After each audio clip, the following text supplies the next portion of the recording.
Ingat hadis Nabi SAW, manusia ada 4 tingkatan. Yang paling baik, yang paling mulia di sisi Allah, diberikan ilmu dan harta. Makanya kita di antara doa, Bapak Ibu sekalian, usahakan berdoa begini, ya Allah, karuniakanlah aku ilmu dan harta. Kita minta dua-duanya. Lalu juga kata Nabi SAW, dan dia menghabiskan keduanya di jalan Allah. Ilmunya diajarkan, diamalkan, serta hartanya juga diinfakkan. Nah, ini manusia yang terbaik. Kata Nabi SAW, bi afdhalil manazil. Posisinya yang paling baik gitu.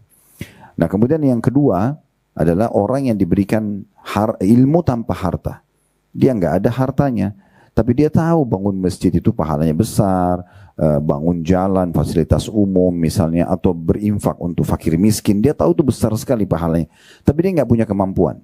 Apa kata Nabi SAW? Tapi dia dengan ketulusan hatinya mengatakan, ya Allah, andai saja engkau memberikan aku kesempatan seperti orang itu, golongan yang pertama tadi, yang dikasih ilmu dan harta dan sibuk menghabiskan jalan Allah, aku juga akan buat yang sama. Apa kata Nabi SAW? Fahuma fi ajri sawa. Maka keduanya sama pahalanya. Artinya kita bisa meraih pahala itu. Bahkan kita bisa berniat, tidak ada salahnya niat untuk Masjidil Haram Mekah, Masjid Nabawi di Madinah, karena kita nggak ada peluang membangunnya. Tapi apakah kita bisa mendapatkan pahala seperti para orang yang punya andil di situ? Kita bisa dapatkan, masih punya peluang untuk mendapatkan pahalanya, gitu ya. Dengan cara kita niat berdoa kepada Allah Subhanahu Wa Taala. Jadi jadikan semua peluang kebaikan. Atau kita lihat seorang dai mungkin punya banyak ceramah-ceramah yang tersebar, banyak menjadi penyebab hidayahnya orang. Lalu kita bilang, ya Allah, kalau engkau berikan kesempatan yang sama, aku akan buat. Semuanya kita bisa jadikan sebagai doa kita. Semua kebaikan. Dengan ini peluang-peluang mendapatkan pahala sangat terbuka. Dan golongan ketiga, ini buruk, kata Nabi SAW. Allah kasih dia harta tapi tidak punya ilmu. Dia sibuk mengejar dunia, punya prestasi, punya jabatan, punya harta, tapi bodoh, nggak faham. Mana halal, mana haram, gitu ya. Oh, riba, mau manipulasi data, mau apa, terserah, nggak penting bagi dia. Akhirnya uang itu dihabiskan di jalan maksiat kepada Allah.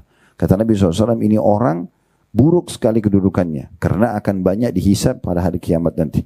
Tapi ada orang lebih buruk lagi, golongan keempat. Adalah orang yang tidak diberikan ilmu, tidak diberikan harta. Udah bodoh agama, plus lagi tidak kaya, miskin. Namun yang dia lihat adalah golongan ketiga.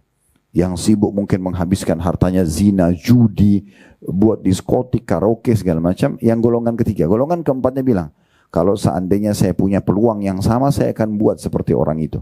Kata Nabi SAW, fahuma fi wazri sawa. Maka dua orang ini, golongan ketiga sama empat, dosanya sama.